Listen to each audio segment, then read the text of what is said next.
কি বললি তুই? আমি পেতনি? আবার আমি ময়দা মাখি? আজকে তোর একদিন কি আমার যে কয়দিন লাগে। বলেই পাশ থেকে একটা লাঠি হাতে নিল মেয়েটি। এবার পরিস্থিতি খারাপ ভেবে দিলাম দৌড়। কিরে, পালাচ্ছিস কেন? দাঁড়া। এটা বলেই তার কাজে চলে গেল। না শুনে চলে আসলাম। আরে কি হয়েছে, আপনারা বুঝেননি তো? আসলে আমি আমার নানা বাড়ি গিয়েছিলাম 15 দিনের জন্য। সেই সময় আমাদের বাসা পাল্টানো হয়েছে, তাই আমি বাসা চিনি না। আমি বাসে করে এসেছিলাম, তাই বাবা আমাকে বাস স্ট্যান্ডে দাঁড়াতে বলেছিল। তাই আমি একটা দোকানে চা খেতে যাচ্ছিলাম, তখনই একটা কুকুরের লেজে পা দিয়ে ফেলি, আর কুকুরটি ঘেউ ঘেউ করে আমার দিকে আসতেছিল। এটা দেখে আমার প্রাণ যায় যায়, তাই দিলাম দৌড়। তারপর দৌড় দিয়ে কখন যে কার সাথে ধাক্কা খেয়ে তার উপর পড়লাম খেয়ালই করিনি। তারপরের টুকু তো আপনারা জানেনই। তখনই বাবার ফোন। কিরে তুই কোথায়? আমি এসে দাঁড়িয়ে আছি। আমি একটু সামনে এসেছি, আপনি দাঁড়ান, আমি আসছি। ওকে তাড়াতাড়ি আয়। তারপর হেঁটে বাবার কাছে গেলাম। এদিকে কোথায় গিয়েছিলি? আরে একটা কুকুর দৌড়ানি দিছে, আপনি তো জানেনই আমি কুকুর ভয় পাই। তোর জ্বালায় কুকুরগুলো শান্তিতে থাকতে পারবে না, নিশ্চয়ই কিছু করেছিস। বাবা! আচ্ছা বুঝেছি, এখন বাড়ি চল। তারপর দুজনে বাইক নিয়ে বাসার দিকে আসলাম। আসলে বাবা আমাকে বাইকটা গিফট করেছিল জন্মদিনে। বাবা, বাসাটা তো ভালোই হয়েছে। চল বাসায় যাই, আমাদের ফ্ল্যাট 2 তলাতে। আচ্ছা চলো। তারপর দুজনে বাসায় ঢুকলাম। আতিক বাবা, কেমন আছিস?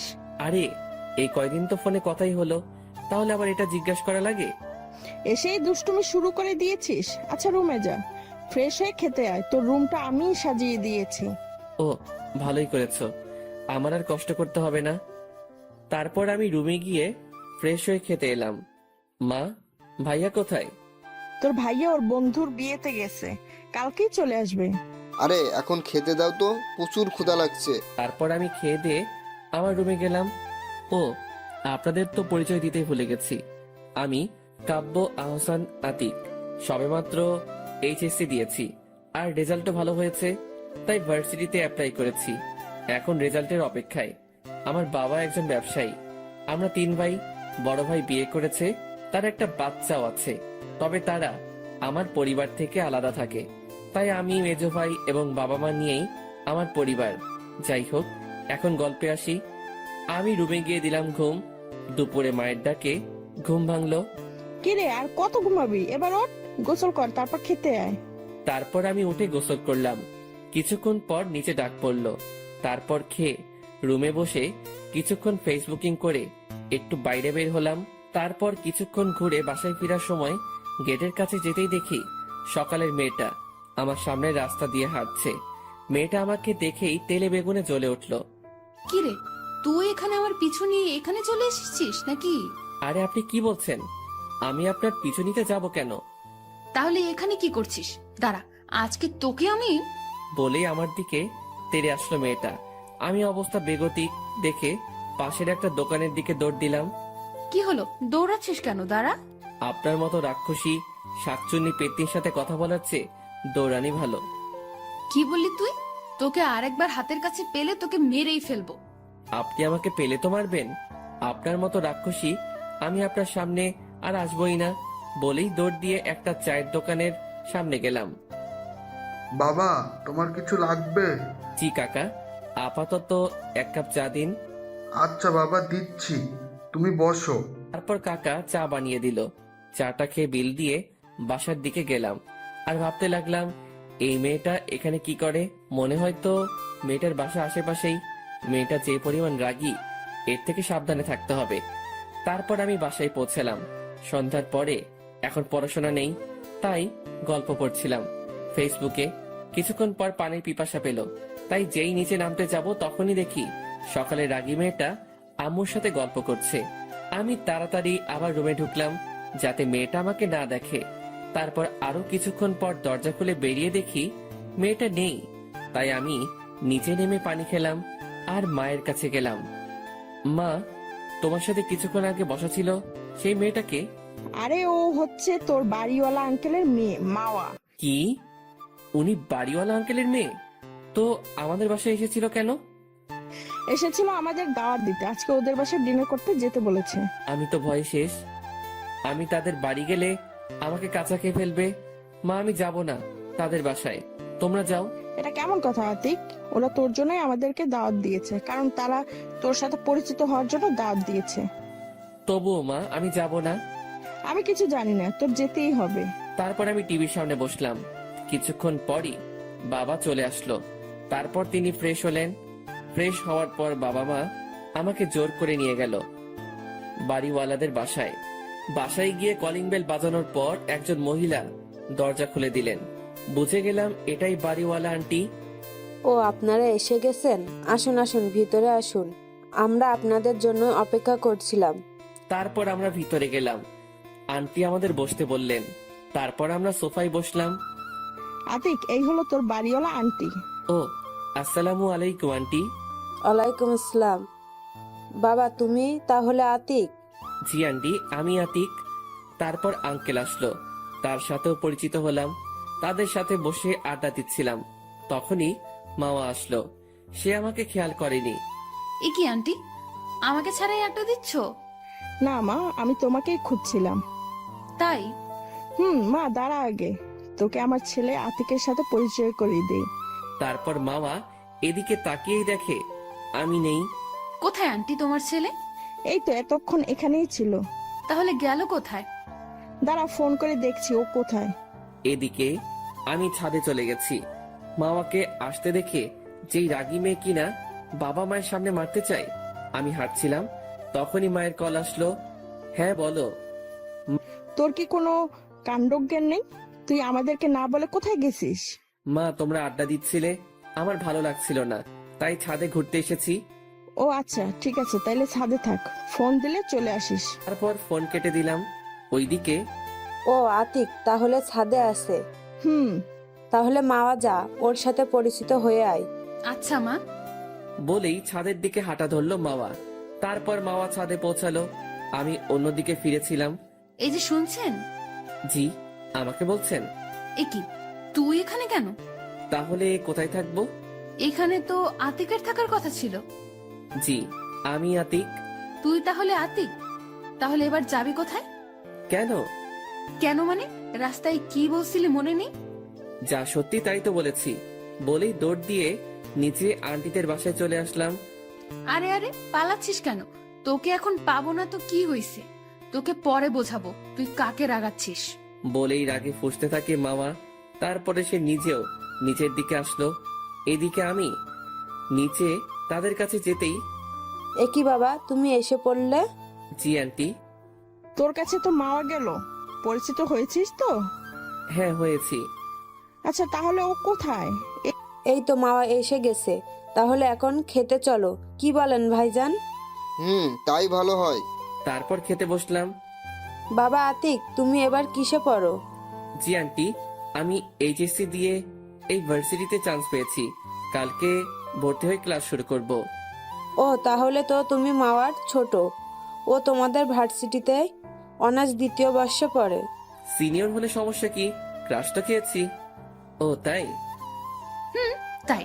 তারপর খাওয়া দাওয়া শেষ করে বাসায় এসে কিছুক্ষণ ফোন টিপে দিলাম ঘুম। সকালে ঘুম থেকে উঠে বাবাকে নিয়ে কলেজে গেলাম। কলেজে গিয়ে ভর্তি হয়ে বাবাকে বিদায় দিয়ে বন্ধুদের কাছে গেলাম। আপনাদের তো বলতেই ভুলে গেছি, আমার সাথে এই ভার্সিটিতে আমার আরো 3টা বন্ধু আছে। ওরা হলো সিয়াম, আনান ও সাকিব। তারপর ওদের কাছে যেতেই, কিরে, ভর্তি হওয়া শেষ? এইমাত্র হলাম। আচ্ছা চল, হয়েছি, নতুন নতুন মেয়ে দেখি।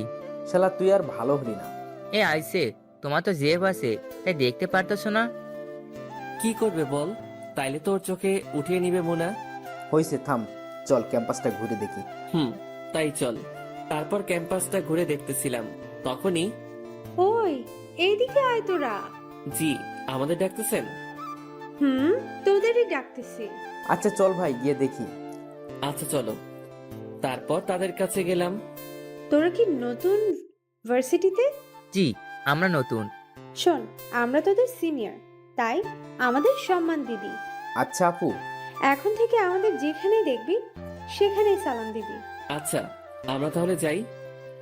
ওই থাম, আমরা তোদের যেতে বলেছি? না, তাহলে যাওয়ার কথা বললি কেন? এমনি বলেছি আপু। তোদের এই ভুলের শাস্তি পেতে হবে। আপু, এর জন্য আমার শাস্তি কিসের? ওই চুপ! একে তো ভুল করেছিস, তার উপর আবার মুখে মুখে কথা বলছিস। সরি আপু। সরি বললে কাজ হবে না। এখন তোদের দুটো অপশন থাকবে শাস্তি। একটা হলো তোদের জামা খুলতে হবে, আরেকটা হলো তোদের মধ্যে থেকে যে কোনো একজন কোনো একটা মেয়েকে কিস করতে হবে। তখনই কোথা থেকে যেন মামা এসে পড়লো। কি রে, এখানে কি করছিস ওদের নিয়ে? আরে ওদের র্যাগিং করতেছি। ও তাই?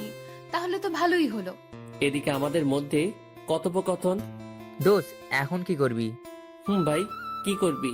শার্টটা খুললে তো মান ইজ্জত শেষ হয়ে যাবে। আমার মাথায় তো কিছু আসতেছে না। আতিক ভাই, তুই কিছু একটা কর। আচ্ছা দাঁড়া, দেখতেছি। কি বিড়বিড় করতেছিস তোরা? যা করার তাড়াতাড়ি কর। তখনই আমি মামা আপুর সামনে গিয়ে একবার চোখ মেরেই তার মাথাটা ধরেই ঠোঁটের সাথে ঠোঁট লাগিয়ে দিলাম।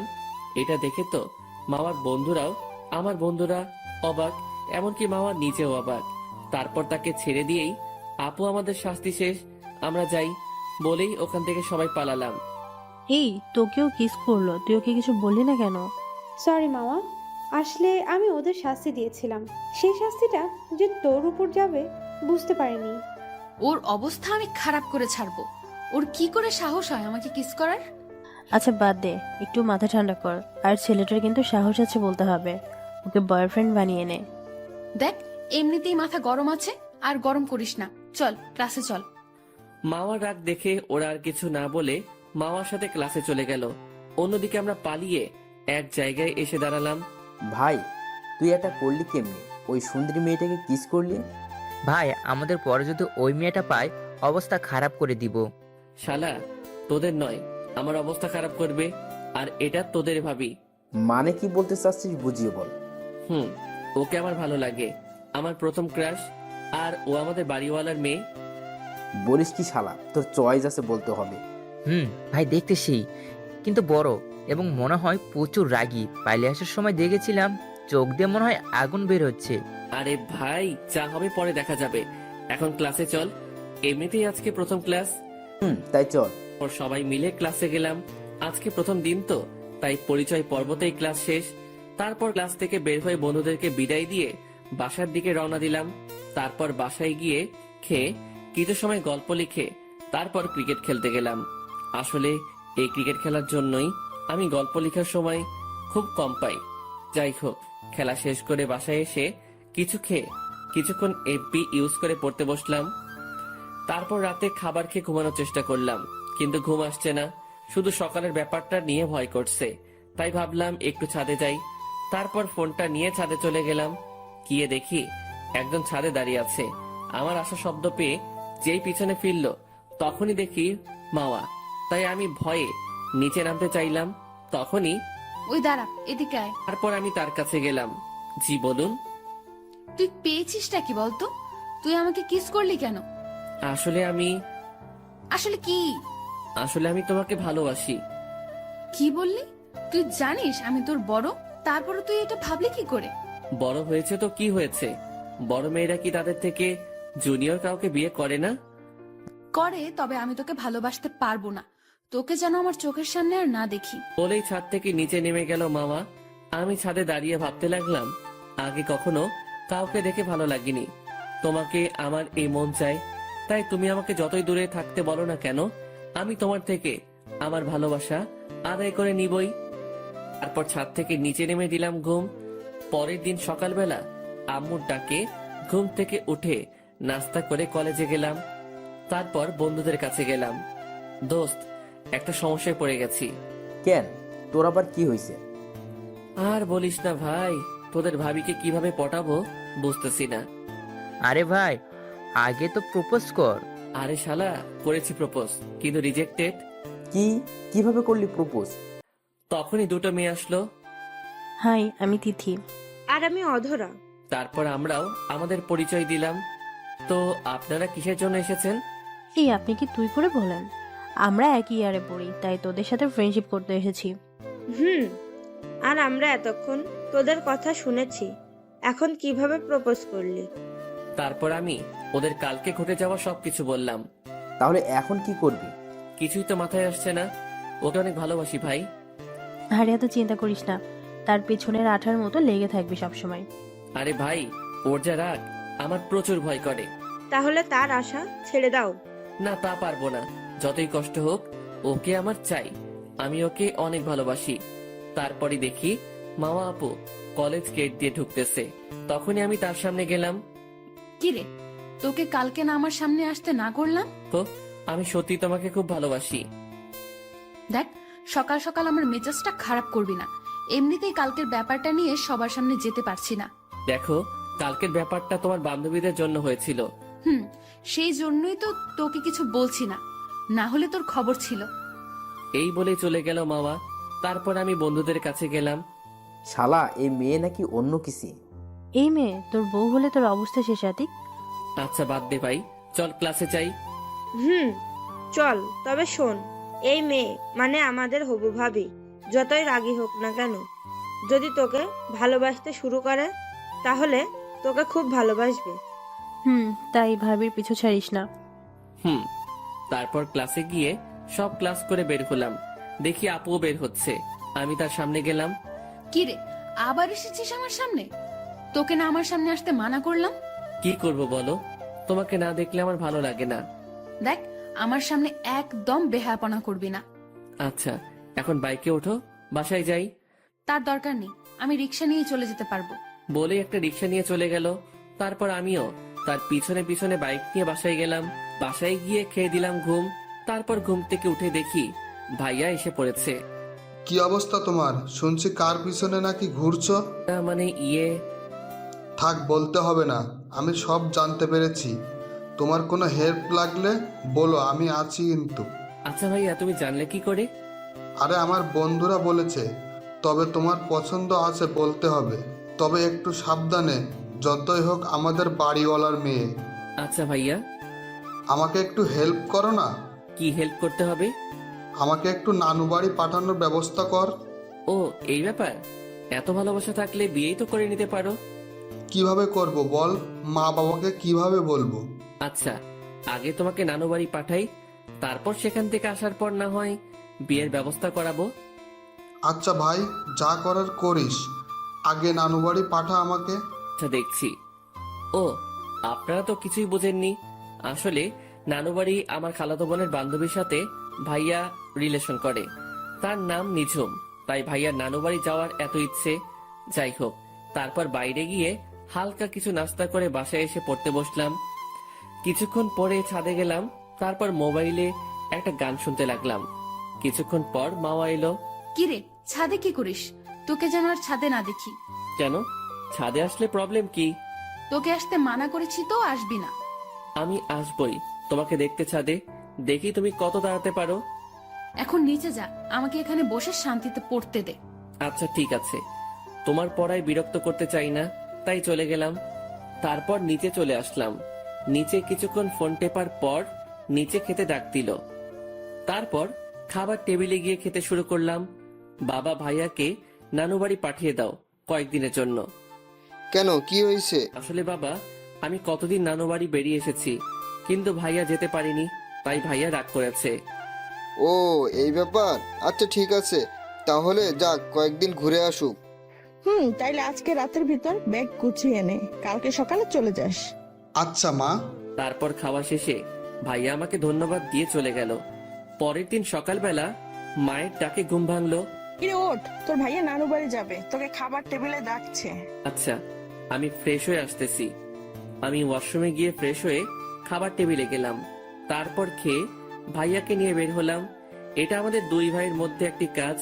আমি কোথাও গেলে সে দিয়ে আসবে, সে কোথাও গেলে আমি দিয়ে আসবো।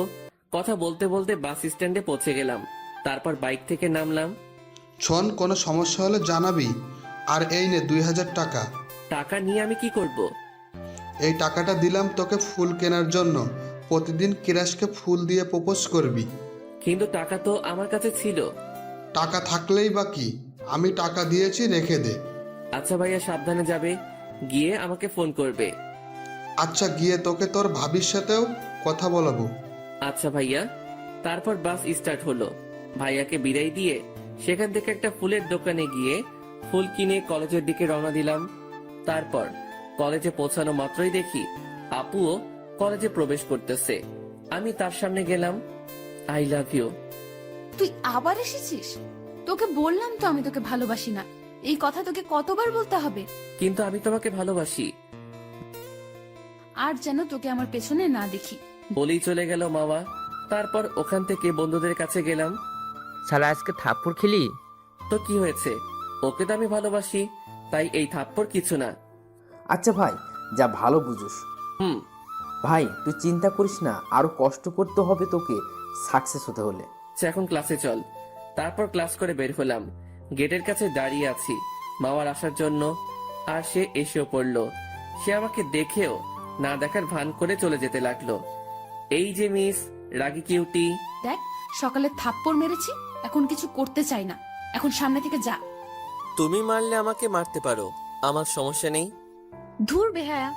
বলেই সামনে থেকে চলে গেল মাওয়া। তারপর একটা রিক্সা ডেকে রিক্সায় উঠে বাসার দিকে গেল, আর আতিক বাইক নিয়ে তার পিছনে বাসার দিকে গেল। সে রিক্সা থেকে নেমে বাসায় প্রবেশ করলো, আর আতিক বাইক পার্ক করে বাসায় গেল। তারপর বিকেলবেলা বাসা থেকে বের হওয়ার সময় বাড়িওয়ালা আঙ্কেলের সাথে দেখা হলো আতিকের। কি বাবা, কেমন আছো? জি আঙ্কেল ভালো, আপনি কেমন আছেন? আমি ভালো আছি। তা বাবা, পড়ালেখা কেমন চলছে? জি আঙ্কেল ভালোই। ও আচ্ছা বাবা, আমার মেয়েটাকে দেখে রেখো, ও তো তোমাদের ভার্সিটিতেই পড়ে। আচ্ছা আঙ্কেল, এটা তো এমনিতেই রাখবো। আচ্ছা যাও তাহলে। আচ্ছা আঙ্কেল। তারপর সেখান থেকে চলে গেল খেলতে। তারপর খেলাধুলা করে বন্ধুরা মিলে কিছুক্ষণ আড্ডা দিয়ে সন্ধ্যায় নাস্তা করে বাসায় আসলো আতিক। তারপর পড়তে বসলো। পড়তে গিয়ে মনে পড়লো এই সময় মাওয়া ছাদে থাকে, এখন একটু দেখে আসি। তারপর ফোনটা হাতে নিয়ে ছাদে গেল আতিক। আতিক দেখে মাওয়া দোলনার উপর বসে খুব মনোযোগ দিয়ে বই পড়ছে। আতিক একটা গান ছেড়ে গান শুনতে শুনতে তাকে দেখতে লাগলো। তখনই আতিকের দিকে মাওয়ার চোখ পড়লো। তুই আবার এখানে এসেছিস? তোকে না এখানে আসতে মানা করলাম। কি করব বলো, তোমাকে না দেখে যে থাকতে পারি না। তুই প্লিজ এখান থেকে যা। আমি তোমাকে ভালোবাসি, কেন এটা বুঝতে পারছো না? বলছি না আমাকে এই কথা কখনো বলবি না, আমি তোকে ভালোবাসি না। বলেই বইটা হাতে নিয়ে নিচে গেল মাওয়া। তারপর আতিক গালে হাত দিয়ে নিচে চলে গেল। এভাবেই চলে গেল 1 মাস। 1 মাস পর আজকে আতিকের ভাইয়া বাসায় আসবে। আতিক তাকে আনতে যাচ্ছে। এই 1 মাস আতিকের ভাইয়া নানু বাড়ি ও খালা বাড়ি বেরিয়েছে। এদিকে আতিকের অবস্থা, এই 1 মাসে প্রতিদিন মাওয়াকে ফুল দিয়ে প্রপোজ করেছে, বিনিময়ে পেয়েছে শুধু থাপ্পড়। তবুও থামেনি। প্রতিদিন সকালে কলেজে ছুটির পরে আবার রাতে ছাদেও প্রতিদিন আতিকই অপমান করে থাপ্পড় মেরেছে। যাই হোক, অবশেষে আতিক বাস স্ট্যান্ডে এসে পড়লো। আতিক কিছুক্ষণের মধ্যে আতিকের ভাইয়াও এসে পড়েছে। বাস থেকে নেমে আতিককে জড়িয়ে ধরলো। কিরে, কেমন আছিস? এই তো ভালো ভাইয়া, তুমি? আমিও ভালো। চেহারা দেখে মনে হচ্ছে তো তুই ভালো নেই। মাকে এখনো তোর ভালোবাসা বোঝাতে পারিসনি?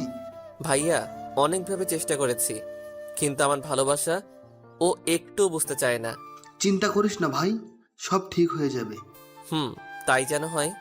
তারপর আতিক ওর ভাইকে বিশ্রাম নিতে বলে আতিক কলেজে চলে গেল। আতিককে দেখেই ওর বন্ধুরা আতিকের কাছে আসলো। শোন, তুই আজকে ভাবিকে প্রপোজ করবি না। কেন? শালার কত থাপ্পড় খাবি এভাবে, তোর আর ভালোবাসা বুঝনো লাগবে না। ভাই আমি ওকে প্রচুর ভালোবাসি, এটা তোরা জানিস, তাহলে তোরা কেন আমাকে বাধা দিচ্ছিস? দেখ ভাই, যে মেয়েটা এত দিনেও তোর ভালোবাসাটা বুঝলো না, তাকে আর ভালোবাসার প্রয়োজন নেই। ভাই তোরা যাই বলিস, আমি ওর পিছু ছাড়বো না। আরে ভাই তোরা থাম। আতিক, তুই আরেকটু চেষ্টা করে দেখ কি হয়। তারপর আতিক দেখলো মাওয়া গেট দিয়েই কলেজে প্রবেশ করছে। সে তার বান্ধবীদের কাছে যাচ্ছে। তখনই আতিক তার সামনে গেল। তুই কি আমাকে একটু শান্তিতে থাকতে দিবি না? তোমাকে আমি ভালোবাসি, আর কি করে বোঝাবো বলো?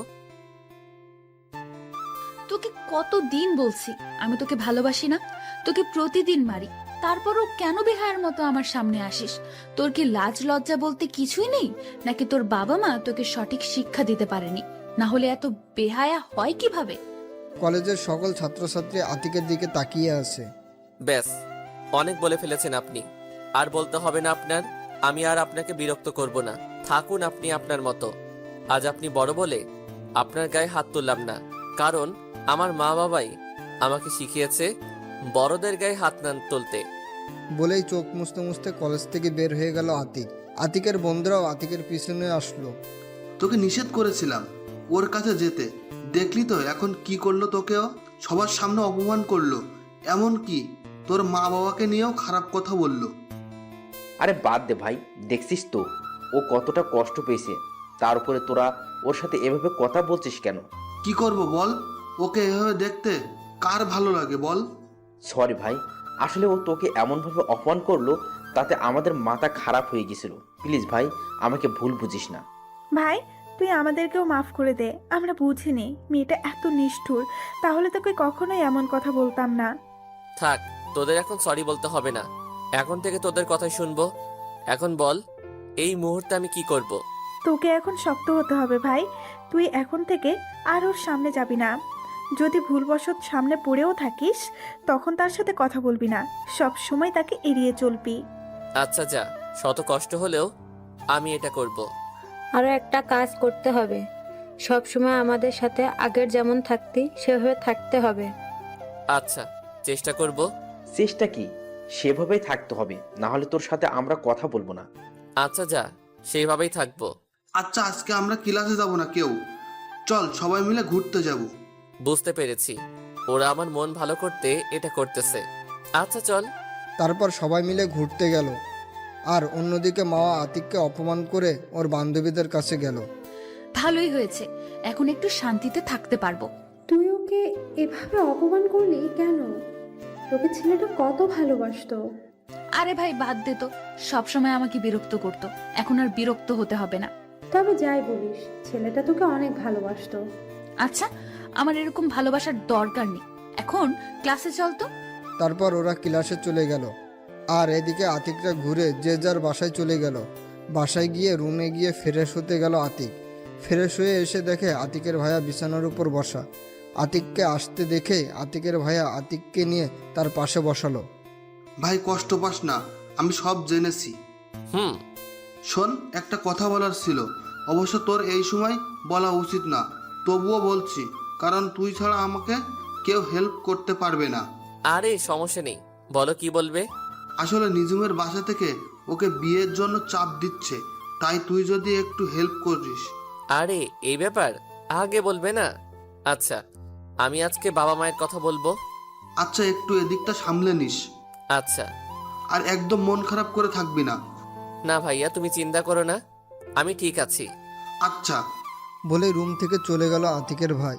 তারপর আতিক বিছানায় বসে ভাবতে লাগলো, আতিক কি পারবে মাওয়াকে না ভালোবেসে থাকতে? এটা ভাবতেই চোখ দিয়ে পানি বের হলো আতিকের। কিছুক্ষণ পরেই তার আতিকের বাবা মায়ের অপমানের কথা মনে পড়ল। না, ওই মেয়েকে নিয়ে আর ভাববো না, আমাকে শক্ত হতে হবে। কিছুক্ষণ পর খেতে ডাকলো। খেতে ইচ্ছে করছিল না, তবুও গেল আতিক, কারণ আতিকের ভাইয়ের কথাটা তো বলতে হবে গিয়ে। খাবার টেবিলে বসলো আতিক। বাবা, আমার মনে হচ্ছে মায়ের সংসার চালাতে খুব কষ্ট হচ্ছে। ঠিক বলেছিস বাবা, আমারও মনে হচ্ছে। ও তাহলে তোমরা আমাকে নিয়ে ভাবো, কথাটা শুনে খুব শান্তি পেলাম। আচ্ছা তাহলে এখন তোর মতলবটা কি তাই বল। বাবা, আসলে আমি বলতে চাচ্ছি, ভাইয়াকে বিয়ে করালেই তো মায়ের কষ্টটা কমে যায়। তাই তো, তা করলেই তো হয় কি বলো তুমি? তা হাবিব বাবা, তোর কি কাউকে পছন্দ আছে? আসলে মা, ভাইয়া তো একজনকে পছন্দ করে, ভাইয়া লজ্জায় বলতে পারতেছে না। ও তা মেয়ে থাকে কোথায়? মা, আমাদের নানু বাড়ির ওখানে রিমি আপুর বান্ধবী। ও আচ্ছা, তাহলে আমি তোর মামার সাথে কথা বলে মেয়ের খবর নিচ্ছি। আচ্ছা বাবা। তারপর খাবার খেয়ে রুমে গেল আতিক। কিছুক্ষণ পর আতিকের ভাইয়াও আতিকের রুমে আসলো। ভাই তোকে অনেক ধন্যবাদ। আর ধন্যবাদ দেওয়ার কি আছে এতে? আচ্ছা এই নে, তোর ভাবি তোর সাথে কথা বলবে। আচ্ছা দাও। তারপর আতিক তার ভাইয়ার হাত থেকে মোবাইল নিয়ে সালাম দিয়ে সে সালাম নিল। কেমন আছো আতিক? জি ভালো, আপনি? তুমি কিরকম ভালো আছো তা তো আমি জানি। আরে আপনি আমাকে তুমি করে বলছেন কেন? আমি আপনার ছোট ভাইয়ের মতো, তাই আমাকে তুই করে বলেন। আচ্ছা বলবো, শোন, একদম মন খারাপ করে থাকবি না, ওই রকম মেয়ের ভালোবাসা পাওয়ার থেকে না পাওয়া ভালো। আরে না ভাবি, সমস্যা নেই, আমি ঠিক আছি। শোন, তোকে শক্ত হতে হবে, তোকে দেখিয়ে দিতে হবে ও না থাকলেও তোর কিছুই হয় না। আচ্ছা ভাবি। শরীরের খেয়াল রাখবি। আপনি বিয়ের প্রস্তুতি নিন। যা ফাজিল। বলেই লজ্জায় ফোন কেটে দিল। তারপর ভাইয়াকে ফোনটা দিল আতিক। তারপরে আতিকের ফোনে একটা কল আসলো। ফোনটা হাতে নিয়ে দেখলো সিয়াম কল দিয়েছে। আতিক কলটা রিসিভ করলো। হ্যালো, বল। কোথায় তুই? এই তো বাসায়। কেন? আমরা সবাই তোর বাসার নিচে আসি, তুই বের হ। আচ্ছা, তোরা ভিতরে আয়। না থাক, তার দরকার নেই, তুই তাড়াতাড়ি বের হ। তারপর আতিক রেডি হয়ে বাসা থেকে বের হলো। কিরে, তোরা আসলি কেন এদিকে? এমনি আসলাম, আজকে সবাই মিলে ঘুরতে যাব। ভাই, আমি ভাবছি কোনো জরুরি কাজ, আর তোরা ঘুরতে যাবি। শালা, তোর কি আমাদের সাথে ঘুরতে যেতে সমস্যা? না, তবে আজকে ভালো লাগছে না। চুপ শালা, চল আমাদের সাথে। তারপর ওদের জোরাজোরিতে ওদের সাথে যেতে হলো আতিকের। অন্যদিকে ক্লাস ছুটি হওয়ার পর মা দেখে আতিক ওর পিছু নেয়নি, তা দেখে ভাবতে লাগলো। উফ, ভালোই হয়েছে, আপদটা বিদায় করতে পেরেছি। এখন আর আমাকে জ্বালাবে না, এখন সব সময় শান্তিতে থাকতে পারবো। এগুলো ভাবতে ভাবতে বাসায় চলে গেল মা। এদিকে আতিকরা ঘোরাঘুরি করে যে যার বাসায় ফিরল। অবশ্যই খেয়েও এসেছে, কারণ সাকিব ট্রিট দিয়েছিল। আতিক বাসায় এসে আজকে আর পড়তে বসলো না, একটু ফোন টিপে দিল ঘুম। রাতে আতিকের মা এসে খেতে ডাকতে আতিক উঠল আর বলল, বাবা কি হয়েছে তোর? তুই তো আর অসময়ে ঘুমাস না। না মা, এমনি ভালো লাগছিল। ও আচ্ছা, নিচে খেতে আয়। না মা, আজকে খেতে ইচ্ছে করছে না। কি খাবি না? কেন জানিস না তোর বাবা তুই বাসায় থাকলে তুই না খেলে খায় না? আর তোর বাবা তোকে ডাকছে, কি যেন জরুরি কথা আছে। আচ্ছা চলো। তারপর আতিক তার মায়ের সাথে খেতে গিয়ে দেখে তার ভাইয়াও এসেছে এবং বাবাও বসে আছে। আমাকে ডেকেছেন বাবা? বস, তারপর বলছি। বলেন। শোনো, আমরা ঠিক করেছি তোমার ভাইয়ের জন্য তুমি যাকে বলেছো তাকে দেখতে যাব।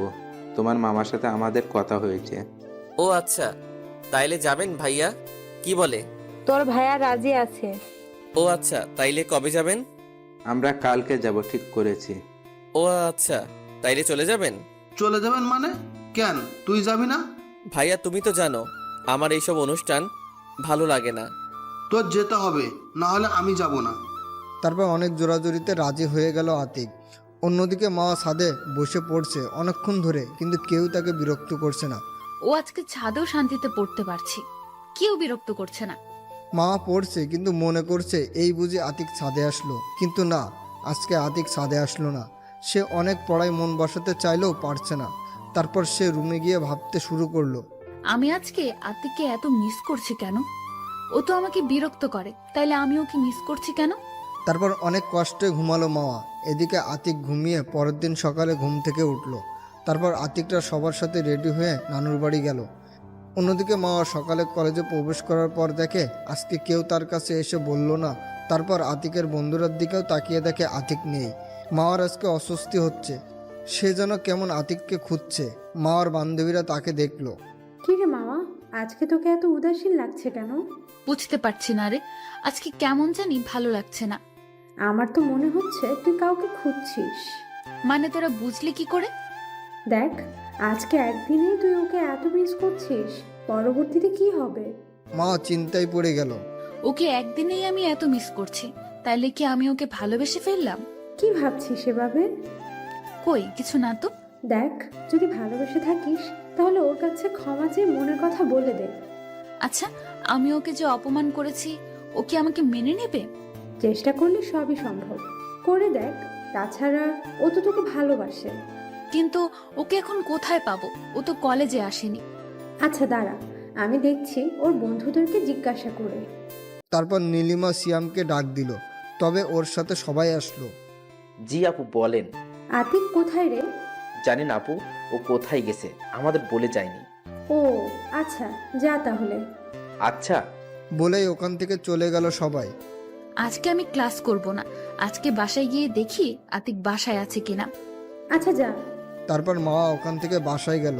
বাসায় গিয়ে নিজের বাসায় না গিয়ে আগে আতিকের বাসার সামনে গেল, কিন্তু বাসার সামনে গিয়ে দেখলো তালা মারা। তারপর মন খারাপ করে বাসায় গেল। কি রে, তুই আজকে কলেজ না করে বাসায় আসলি কেন? এমনি ভালো লাগছে না তাই। ও তাহলে রুমে যা। আচ্ছা মা, আন্টিরা গেছে কোথায়? ওরা আতিকের নানু বাসায় গেছে। তারপর মা তার রুমে চলে গেল আর আতিকের জন্য অপেক্ষা করতে লাগলো কবে আসবে। অন্যদিকে আতিকরা আতিকের নানুর বাড়িতে আতিকের ভাইয়ের বিয়ে ঠিক করে 2 দিন পর বাড়িতে আসলো। 1 সপ্তাহ পরে বিয়ে ঠিক করা হলো। এই 2 দিনে মা পাগল হয়ে গেছে আতিকের জন্য। প্রতিদিন কলেজে গিয়ে আতিকের বন্ধুদের কাছে জিজ্ঞেস করেছে আতিক আসবে কবে, কিন্তু আতিকের বন্ধুরা কিছু বলে না। যাই হোক, আতিক বাড়িতে আসলো। সকালবেলা সিয়াম কল দিল আতিকের কাছে। দোস্ত, আজকে আসবি না কলেজে? দোস্ত, আজকে আসবো না কলেজে, ভালো লাগছে না। আরে ভাই, এমনিতেই না বলে নানু বাড়ি গেছো, এখন যদি কলেজে না আসোস তাহলে আমরা কেউ তোর সাথে কথা বলবো না। এটা বলেই ফোন কেটে দিল সিয়াম। আরে ভাই শোন। আতিক দেখলো সিয়াম ফোন কেটে দিয়েছে। তারপরও আতিক কল দিল, কিন্তু কেটে দিচ্ছে সিয়াম। তারপর বাধ্য হয়ে কলেজে গেল। গিয়ে ওদের কাছে গেল আতিক। শালা, তোর জন্য একটু ঘুমাতে পারলাম না। তুই কথা বলবি না শালা? না বলে নানু বাড়ি গেছোস কেন? আরে ভাই, রাগ করস কেন? আমি যেতে চাইনি, ভাইয়া জোর করে নিয়ে গেছে। ও, তোদের জন্য একটা সুখবর আছে। কি বল? সামনের সপ্তাহে ভাইয়ার বিয়ে। ও, তাই ভালো হয়েছে, সবাই মিলে মজা করতে পারবো। আচ্ছা, তোদের সবাইকে দাওয়াত, এবং তোরা কিন্তু সবাই আমার সাথে হেল্প করবি। আচ্ছা করবো, যা। তবে তোকে একটা কথা বলার ছিল। বল, কি বলবি? আমার মনে হয় মাওয়া আপু তোকে ভালোবাসতে শুরু করেছে। আরে ভাই, বাদ দে তো এসব। দোস্ত, তুই বোঝার চেষ্টা কর। তুই এখান থেকে যাওয়ার পর প্রতিদিন মাওয়া আপু এসে তোর খবর জিজ্ঞেস করতো, কিন্তু আমরা বলিনি। শোন ভাই, তোরাই তো আমাকে ওর থেকে দূরে দূরে থাকতে বলেছিস। তুই তাই করবি। ওকে পাত্তা দিবি না, তোকে অনেক কষ্ট দিয়েছে। ভাই, ওকে বুঝিয়ে দিবি ভালোবাসার মানুষকে কষ্ট দিলে কেমন লাগে। তবে শোন, যাই করবি সাবধানে করবি, ভেবেচিন্তে করবি। আচ্ছা ভাই, ওই দেখ মাওয়া আপু আসছে। আতিক পিছনে তাকিয়ে দেখলো সত্যিই মা আসছে কলেজে। আতিক একবার তাকিয়ে চোখ সরিয়ে নিল। আরে ভাই, আসুক, আসলে আমাদের কি, আমরা আমাদের মতো থাকবো। ওকে। অন্যদিকে মা কলেজে প্রবেশ করে ওর বান্ধবীদের কাছে গেল। মামা, তোর জুনিয়র রোমিও এসেছে কলেজে। কি বলছিস? সত্যি এসেছে? ওই যে ওর বন্ধুদের দিকে তাকিয়ে দেখ। মা পিছনে তাকিয়ে দেখে আতিক তার বন্ধুদের সাথে কথা বলছে। দোস্ত, এখন কিভাবে ওর সামনে যাব? ও কি আমাকে ক্ষমা করবে? তুই আতিককে তোর ভালোবাসা বোঝানোর চেষ্টা করবি ঠিক মতো। ও যদি আমাকে ফিরিয়ে দেয়? ফিরিয়ে দিলেও তুই ছাড়বি না ওকে, ওর পিছনে লেগে থাকবি। আচ্ছা, যাচ্ছি তাহলে। তারপর মা আতিকের দিকে আসছিল, তখনই ক্লাসের বেল বাজলো। আতিক ক্লাসের দিকে হাঁটা ধরলো। মা আতিককে ডাক দিচ্ছিল, কিন্তু আতিক না শোনার ভান করে ক্লাসে ঢুকে গেল। তারপর মা আর বান্ধবীরা ওর কাছে আসলো। যা, একটুর জন্য ধরতে পারলাম না। থাক, ছুটির পর ধরবি। তাই করতে হবে। এখন ক্লাসে যাই। চল। তারপর ওরা ক্লাসে চলে গেল। এদিকে আতিক ক্লাসে গেল, স্যার এখনো আসেনি। দোস্ত, তোকে তো আপু ডাকছিল, সাড়া দিল না কেন? আরে ভাই, বাদ দে তো, এমনিতেই এতটা পথ জার্নি করে এসেছি, শরীরটা ভালো লাগছে না। ও তাই? তাই এই ক্লাস করে বাসায় চলে যাব। তখনই স্যার এসে পড়লো, তাই ওরা কিছু বলতে পারেনি। তারপর আতিক একটা ক্লাস করে বাসায় চলে আসলো, আর শরীর খারাপ থাকায় দিল এক ঘুম। এদিকে মার ক্লাসে মন নেই, তার শুধু আতিককে নিয়ে চিন্তা, কখন ক্লাস শেষ হবে আর আতিকের কাছে যাবে। অবশেষে তার সবগুলো ক্লাস শেষ হলো এবং তাড়াতাড়ি গুছিয়ে বাইরে আসলো, কিন্তু বাইরে এসে দেখে আতিক নেই ওর বন্ধুদের সাথে। তারপর সিয়ামকে ডাক দিল। ওই সিয়াম, এদিকে আসো। জি আপু, বলেন। এ কি, তুমি আমাকে আপু বলছো কেন? তোমরা তো সবাই আমাকে ভাবি বলে ডাকতে। জি আপু, আগে ডাকতাম, কিন্তু এখন আর ডাকবো না, কারণ যার জন্য ভাবি ডাকতাম সে ডাকতে মানা করছে। দেখো তোমরা, আমি বুঝেছি আমি ভুল করেছি। প্লিজ তোমরা আমাকে হেল্প করো, কারণ আতিককে আমি খুব ভালোবাসি। দেখেন আপু, এখন কেঁদে লাভ কি? আর আতিক এখন অনেক পাল্টে গেছে। আমরা ওকে আপনার কথা বললে আমাদের সাথে বন্ধুত্বই নষ্ট করে দেয়। কেন উপায় নেই ওকে আগের মতো করার? উপায় থাকবে না কেন? উপায় তো আছেই, তবে সেটা আপনাকে করতে হবে। কিভাবে করবেন সেটা আমরা জানি না। প্লিজ তোমরা আমাকে হেল্প করো। সরি আপু, আপনি আমাদের বন্ধুটার সাথে যা করছেন, এতে আপনাকে হেল্প করা আমাদের দ্বারা পসিবল হবে না। এই তোরা চল। চল। তারপর ওরা চলে গেল।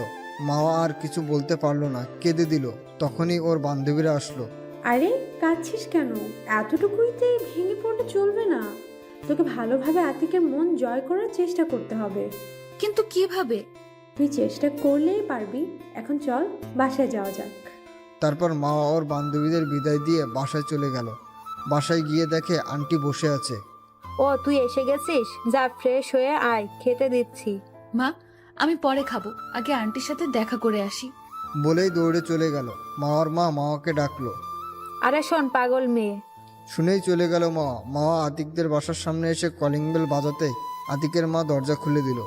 আরে মাওয়া, আয় ভেতরে আয়। তুমি না বললেও আসবো। আমি না বললেও আসবি মানে? বাদ দাও, আগে বলো তোমরা আমাকে না জানিয়ে বেড়াতে গিয়েছিলে কেন? গিয়েছিলাম তো, তাতে তোর কি? আমারই তো, সব বাদ দাও। এখন বলো আতিক কোথায়? আতিক তোর রুমে আছে। কেন, কি হয়েছে? কিছু না, আসলে আতিকের কাছে আমার একটা বই আছে, সেটা নিতে এসেছি। ও আচ্ছা, তাহলে আমি ওকে ডেকে দিচ্ছি। না, তা ডাকতে হবে না, আমি ওর রুমে গিয়ে বইটা নিয়ে আসছি। আচ্ছা যা। তারপর মা আতিকের রুমে আসলো। দরজাটা খোলাই ছিল। দেখে আতিক ঘুমাচ্ছিল, তাই আতিকের উপর শুয়ে পড়লো। এদিকে আতিক ঘুমাচ্ছিল, তখনই মনে হলো কিছু একটা ভারী জিনিস আতিকের বুকে রাখা। তারপর চোখ খুলেই দেখে মা আতিকের বুকের উপর শুয়ে আতিককে জড়িয়ে ধরেছে। আতিক এক ঝটকায় তাকে নিজের কাছ থেকে ছাড়িয়ে নিল। তারপর আতিক বিছানা থেকে নামলো। সেও ঝটকা খাওয়ায় আতিককে উঠে যেতে দেখে বিছানায় উঠে বসে। আপনি এখানে কি করছেন? আমি এখানে কি করছি মানে? আর কিছুদিন পর এটা আমারও রুম হবে। এটা আপনার রুম হবে মানে? আমাদের বিয়ে হলে তো এটা আমারও রুম হবে। কি আবল তাবল বলছেন? এটা আমাদের বিয়ে হবে মানে? আপনি কি পাগল হয়েছেন? হ্যাঁ, আমি পাগল হয়েছি তোমার ভালোবাসায়। আমি তোমাকে ভালোবেসে ফেলেছি। আগের ব্যবহারের জন্য প্লিজ তুমি আমাকে মাফ করে দাও। বাহ, তুই থেকে তুমিতে চলে গেলেন, ভালো তো। আর এখন আর আপনাকে ভালোবাসি না, প্লিজ চলে যান এখান থেকে। আমি জানি তুমি আমাকে এখনো ভালোবাসো, শুধু আমার উপর অভিমান জমে আছে। ধুর, আপনি জানতো এখান থেকে, আপনার সাথে কথা বলার কোনো মুড নেই। বলেই রুম থেকে বেরিয়ে গেল মাওয়া। তারপর মাওয়া না দাঁড়িয়ে আতিকের পিছন পিছন আসলো। আতিক মায়ের পাশে গিয়ে বসলো। কিরে মাওয়া, তুই না আতিকের কাছে বই আনতে গেছিলি? বই কোথায়? আসলে আন্টি, বইটা তোমার ছেলে এখনো পড়া হয়নি, তাই নেইনি। এদিকে মাওয়ার কথা শুনে তো আতিক অবাক। কি মিথ্যুক রে বাবা। তারপর মাওয়া বাসায় গেল। এদিকে আতিক তারপর খাওয়া দাওয়া করে বাসা থেকে বের হয়ে বন্ধুদের কাছে যাওয়ার জন্য রেডি হয়ে নিচেই গেল। তখনই আতিকের মা কাছে আসলো। কোথাও বের হবি বুঝি? একটু বাইরে যাব। ও, তাহলে যাওয়ার সময় তুই একটু তোর বাড়িওয়ালার আন্টিদের বাসা হয়ে যাস। কেন মা? তাদের বলবি আজকে সন্ধ্যার সময় আমাদের বাসায় একটু আসতে। আচ্ছা ঠিক আছে, বলে যাব। তারপর আতিক বাসা থেকে বের হয়ে মাওয়াদের বাসার সামনে গেল। তারপর কলিং বেল বাজালো। মাওয়া এসে দরজা খুললো। কে? ও, তুমি আসো, ভেতরে আসো। না থাক, আপনি একটু আন্টিকে ডেকে দিন, তাইলেই হবে। কে আসলো রে মাওয়া? ও বাবা, তুমি? জি আন্টি, আমি। তুমি বাইরে দাঁড়িয়ে আছো কেন? ভেতরে এসো। আসলে আন্টি, আমি আজকে বসবো না, আমার বাহিরে একটা জরুরি কাজ আছে। ও তাই? তা বাবা, কি জন্য আসলে তুমি? আসলে আন্টি, আজকে আপনাদের সন্ধ্যায় আমাদের বাড়িতে যেতে বলেছে। মাওয়া শুধু চুপচাপ আতিকের কথা শুনছিল, কারণ আন্টি সামনে, তাই কোনো কিছু করছে না। ও আচ্ছা বাবা, আমরা যাব। ও আচ্ছা আন্টি, তাহলে আমি আসি। আচ্ছা বাবা, এসো, সময় পেলে আবার আসবে। আচ্ছা আন্টি। বলেই চলে আসলো আতিক। তারপর বন্ধুদের কাছে গিয়ে আড্ডা দিতে লাগলো। এদিকে মাওয়া দরজা আটকিয়ে রুমে গেল। তখনই নীলিমা ফোন দিল। হ্যালো মাওয়া। হ্যাঁ বলো। আজকে শিফার জন্মদিনে যাবি না? না রে, আগেই বলেছি, কিন্তু যাব না। আরে বোকা, তুই আজকে জন্মদিনে আয়, সাথে বুদ্ধি করে আতিককে নিয়ে আসবি। তাইলে ওর সাথে সময়ও কাটাতে পারবি, আর জন্মদিনেও আসা হবে। ও ভাই, বুদ্ধিটা অনেক ভালো, দাঁড়া আমি দেখছি। তারপর মা ওর মায়ের কাছে গেল। কি রে, কিছু বলবি? হ্যাঁ মা, আসলে আজকে আমার এক বান্ধবীর জন্মদিন, সেখানে যেতে হবে। কিভাবে যাবি? আজকে তো তোর বাবা অফিসে, তাকে ছাড়া কিভাবে যাবি? মা, আন্টিকে বলে আতিককে একসাথে নিলেই তো যাওয়া যায়। আচ্ছা দাঁড়া, আমি একটু পর আতিকদের বাসা যাচ্ছি। মা চলো, আমিও যাব। আচ্ছা তুই বস, আমি হাতের কাজটা সেরে আসছি। তারপর মাওয়ার মা কাজ ছেড়ে মাওয়াকে নিয়ে আতিকের বাসায় আসলো। তারপর আতিকের মা তাদের আতিকের ভাইয়ের বিয়ের দাওয়াত দিল। তারপর হঠাৎ করে মাওয়ার মা বলল, আচ্ছা ভাবি, আতিক কোথায়? ও একটু বাইরে গেছে, ওকে খুঁজছেন কিসের জন্য? আসলে আজকে মা ওর একটা ফ্রেন্ডের জন্মদিনে যাবে, তাই আতিককে সাথে নিয়ে যেতে চেয়েছিল। ওর বাবা এখনো আসেনি তো, তাই। ও এই ব্যাপার? আচ্ছা, আমি আতিককে ফোন করে আসতে বলছি। এদিকে আতিক আড্ডা দিচ্ছে বন্ধুদের সাথে। তখনই মায়ের কল আসলো। হ্যাঁ মা, বলো। কোথায় তুই? এই তো বন্ধুদের সাথে আড্ডা দিতেছি। ওকে সন্ধ্যার সময় বাসায় এসে পড়বি, কাজ আছে। আচ্ছা আসবো, কিন্তু কেন? তা আসলেই দেখতে পাবি। তারপর আতিক আরও কিছুক্ষণ আড্ডা দিয়ে সন্ধ্যার সময় বন্ধুদের বলে চলে আসলো বাসায়। এসেই মায়ের কাছে গেল। মা কিসের জন্য আসতে বলেছো? রুমে গিয়ে রেডি হয়ে আয়, একটা জন্মদিনের অনুষ্ঠানে যেতে হবে। কোথায় যেতে হবে আমাকে? আমাকে তো আগে বলনি, আর তুমিও তো রেডি হওনি। আমি কি তোর সাথে যাব যে রেডি হব? তাহলে কে যাবে? তোর সাথে তো মাওয়া যাবে, ওর বান্ধবীর জন্মদিনে। কি মা? না, আমি যাব না। কেন যাবি না? সমস্যা কি? না মা, কোনো সমস্যা নেই, তবুও আমি যাব না। আমি তোকে যেতে বলছি, তুই যাবি। তোর আন্টি আমাকে অনেক করে বলে গেছে। মা!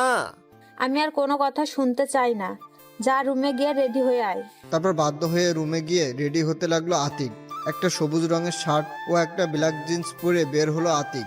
বের হয়ে এসে দেখে মা রেডি হয়ে বসে আছে। আতিক তো তার দিকে একবার তাকিয়ে ক্রাশ খেয়ে গেল। একটা সবুজ রঙের থ্রি পিস পরা ও চোখে গাঢ় কাজল এবং মুখে হালকা মেকআপ, অনেক সুন্দর লাগছে। তবে আতিক কিছুক্ষণ তাকিয়ে থাকার পরেই আতিকের ঘটনাগুলো মনে পড়ল, তাই চোখ নামিয়ে নিল। এদিকে মা সেই ব্যাপারটা বুঝতে পেরেছে, তাই আতিক নিচে নামতে মা ওর সামনে আসলো। আমাকে আজকে কেমন লাগছে? আতিক কোনো কথা না বলেই চলে যাচ্ছিল, তখনই মা আতিকের হাত ধরলো। আপনি আমার হাত ধরেছেন কেন? আমার প্রশ্নের উত্তর না দিয়ে যাচ্ছ কেন? আমি আপনার প্রশ্নের উত্তর দিতে বাধ্য নই। আচ্ছা, তোমার উত্তর দিতে হবে না। এভাবে বের হয়েছো কেন? আমি কিভাবে বের হব এটা আমার ব্যাপার। মা তখনই আতিকের হেয়ার স্টাইলটা নষ্ট করে দিল। তোমার এভাবে যেতে হবে না, এভাবে গেলে তোর দিকে মেয়েরা তাকিয়ে থাকবে। আতিক কিছু বলতে যাবে, তার আগে আতিকের মা এসে পড়ল। কিরে আতিক, তোর চুল এভাবে কেন? যা চুল ঠিক করে আয়। না আম্মু, ও এভাবেই যাক। আতিক চুলে হাত দিয়ে চুল হালকা ঠিক করছিল, আর মার কথা শুনে আতিক তো অবাক, আর আতিকের মাও অবাক। আমাকে আম্মু বানিয়ে ফেললি কেন? তোমাকে আম্মু ডাকলে তোমার সমস্যা? আরে আমি বলছি, কোনো সমস্যা আছে? তুই ডাকিস। আচ্ছা আন্টি, আমরা গেলাম। আচ্ছা যা, তবে সাবধানে যাবি। তারপর দুজনে বাসা থেকে বের হলো। মা একটা রিক্সা ডাক দিল এবং সে রিক্সায় উঠলো। এসো, রিক্সায় ওঠো। না, আপনি যান, আমি অন্য রিক্সায় আপনার পিছু পিছু আসছি। না, তুমি এই রিক্সায় ওঠো। হুম, না, যাব না, আপনি যান, আমি আসছি। তুমি রিক্সায় উঠবে নাকি আমি বাসায় গিয়ে আম্মুকে ডেকে আনবো? বাবা ওঠো, বৌমা এত করে বলছে, ওঠো। না কাকা, আসলে কাকা ও আমার উপর রাগ করে রিক্সায় উঠছে না, প্লিজ একটু বোঝান। তারপর কাকার জোরাজোরিতে রিক্সায় উঠলো। মা আতিকের হাত ধরার চেষ্টা করছে, কিন্তু যতবারই ধরার চেষ্টা করে ততবারই হাত সরিয়ে নিচ্ছে। এভাবে চলে আসলো গন্তব্যস্থানে, সিফাদের বাসার সামনে। তারপর রিক্সা থেকে নেমে আতিক ভাড়া দেওয়ার জন্য মা ভাড়া দিয়ে দিল। তারপর সিফাদের বাসায় প্রবেশ করলো। তখনই দেখলো অনেকগুলো মেয়ে মাওয়ার কাছে আসলো। 2 থেকে 3 জনকে চিনে আতিক, তাই বুঝতে পারলো এরা মাওয়ার বান্ধবী। তাদের আসতে দেখে আতিক চলে গেল অন্য এক পাশে, সেখানে গিয়ে দাঁড়িয়ে রইল। কি করবে একা? কিছুই তো ভালো লাগছে না। অন্যদিকে মাওয়ার বান্ধবীরা। আতিককে আজকে সেই লাগছে দোস্ত। একদম নজর দিবি না, চোখ তুলে নেব। আচ্ছা বাদ দে, আতিক কি তোকে মেনে নিয়েছে? না রে, আমাকে দেখলেই এড়িয়ে চলে। তবে আমি জানি এটা ওর অভিমান। আমাকে যে করেই হোক ওর অভিমান ভাঙাতেই হবে। একটু ভালোভাবে, কারণ তুই ওকে অনেক কষ্ট দিয়েছিস। আচ্ছা, আমি এখন ওর কাছে যাচ্ছি। ও মনে হয় একা বোর হচ্ছে। আচ্ছা যা, আমাদের কাছে নিয়ে আয় তোর জুনিয়র লাভারটাকে। আচ্ছা দাঁড়া, নিয়ে আসছি। তারপর মা আতিকের কাছে আসলো। এখানে একলা কি করছো? চলো ওখানে ওদের সাথে আড্ডা দেই। থাক, এখানে আমি একাই ভালো আছি, আপনি গিয়ে তাদের সাথে আড্ডা দেন। আরে চলো না, কি হয়েছে? বলে আতিকের হাত ধরে টানতে শুরু করলো মা। তারপর বাধ্য হয়ে মার সাথে সেখানে গেল আতিক। কি দুলা ভাই, আমাদের কাছে আসতে এত লজ্জা পেলে হয় নাকি? মামা আসতে বারণ করেছে। প্রথমত, আমি আপনাদের দুলাভাই নই, আর আপনার আমার বড় আপু, তাই আপনাদের কাছে আসতে লজ্জা কিসের? তাই নাকি? তাহলে আমাদের সাথে দেখে ওই পাশে চলে গেল কেন? আসলে আমার কোনো অনুষ্ঠানে বন্ধুদের ছাড়া যেতে ইচ্ছে করে না। ও আচ্ছা। তারপর জন্মদিনের অনুষ্ঠান সম্পূর্ণ করে মা ওকে নিয়ে বাসায় এসে ঘুম দিল আতিক। পরের দিন সকালবেলা ঘুম থেকে উঠে নাস্তা করে কলেজে গেল আতিক। তারপর সব বন্ধুরা এক হয়ে আড্ডা দিচ্ছিল। দোস্ত, মা আপুকে এত সহজে ছেড়ে দিবি না, ওকে কষ্ট কি বুঝতে হবে। আমি ওকে কষ্ট দিব। দোস্ত শোন, মাথা ঠান্ডা রাখিস, কষ্ট দিতে গিয়ে আবার বেশি করে ফেলিস না। আমরা জানি তুই মামা আপুকে ভালোবাসিস, তাই হালকা কষ্ট দিয়ে মেনে নে। আচ্ছা, ভেবে দেখবো। তোরা ওর কথা বাদ দে তো। আরে ওই দেখ, মাওয়া আপু কলেজ এসেছে। আরে আসুক, তাতে আমাদের কি? আমরা আমাদের মতো থাকবো। মা আজকে ওর বন্ধুদের কাছে না গিয়ে সোজা আতিকের পাশে এসে বসলো। আতিক সেটা দেখে উঠে সেখান থেকে ক্লাসের দিকে হাঁটা ধরলো। এদিকে মা আতিককে উঠতে দেখতেই দৌড়ে গিয়ে আতিকের হাত ধরলো।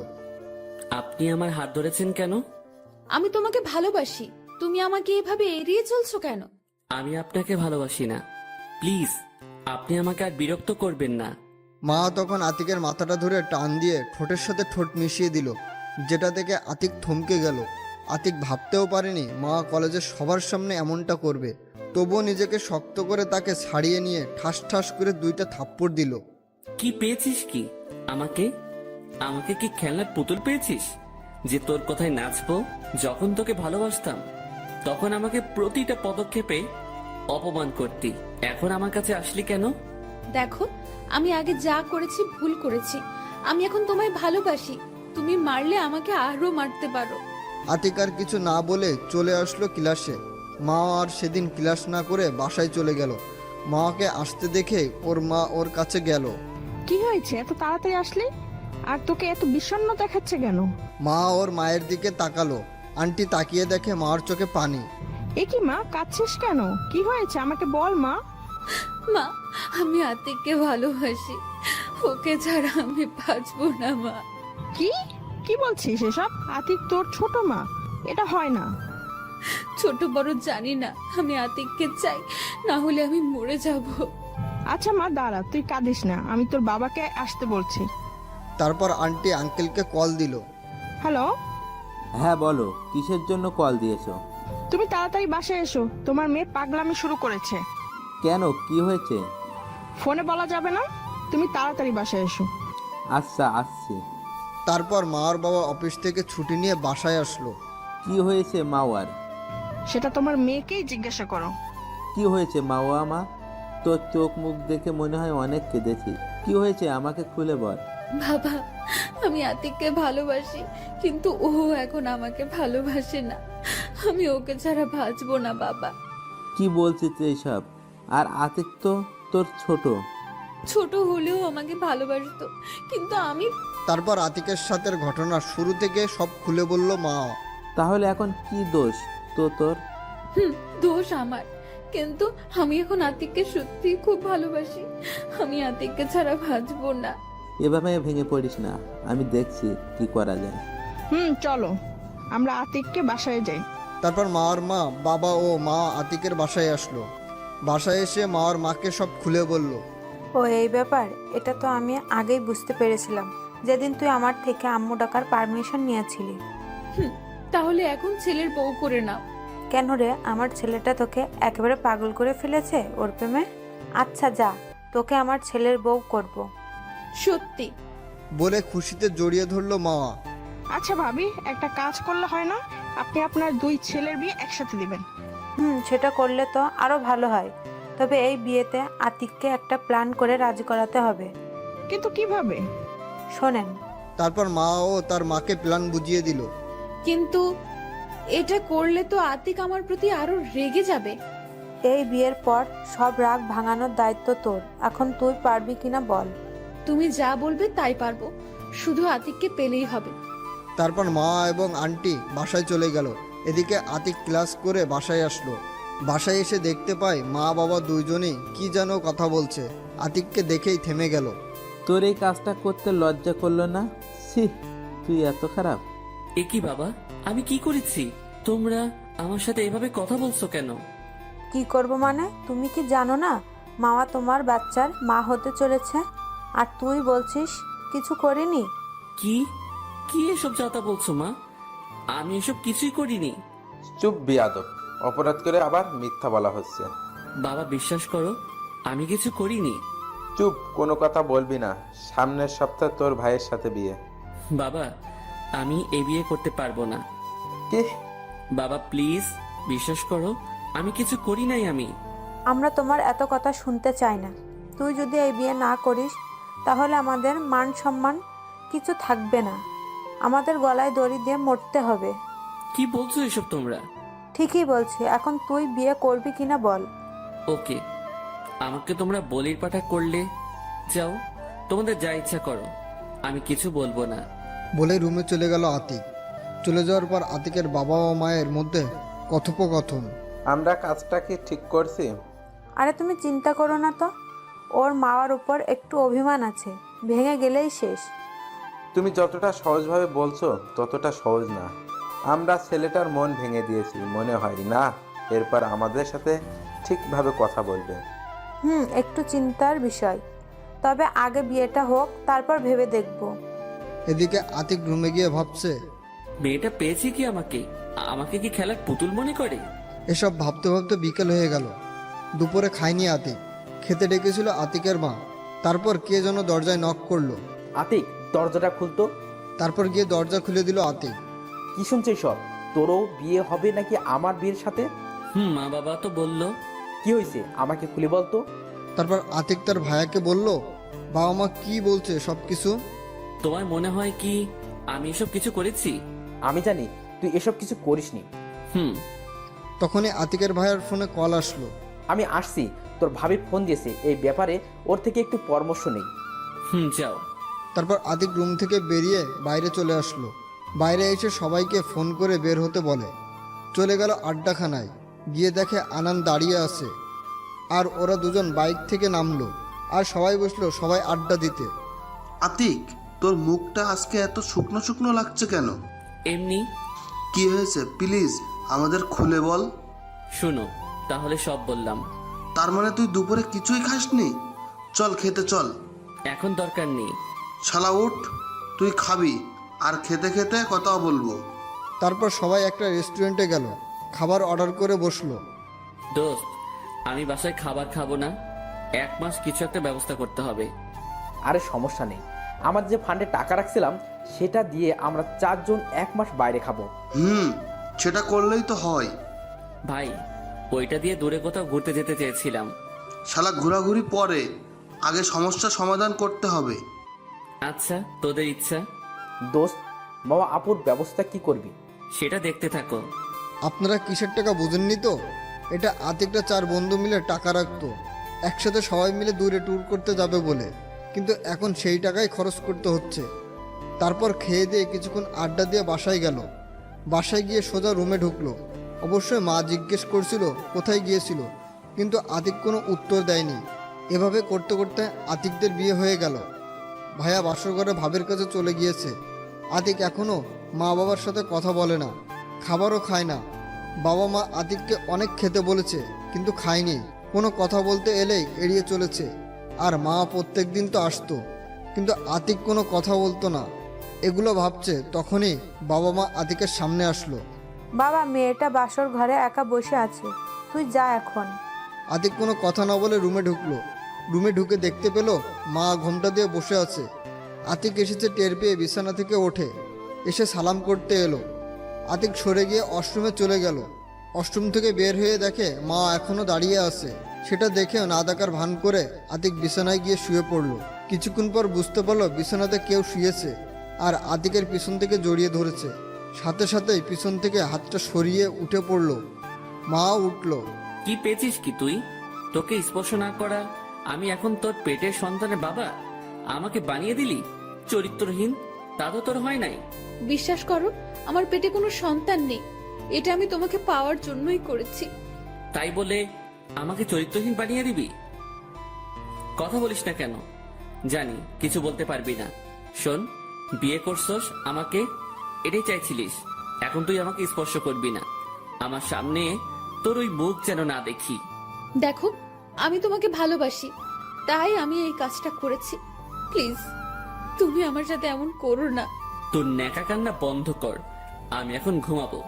আমি এই মাঝখানে কোলবালিশ রেখে দিয়েছি, এর এই পাশে ভুলেও আসবি না। মা কিছু না বলে চুপচাপ কান্না করছে। সেদিকে চোখ না দিয়ে শুয়ে পড়ল। আতিক কখন যে ঘুমিয়েছে নিজেও জানে না।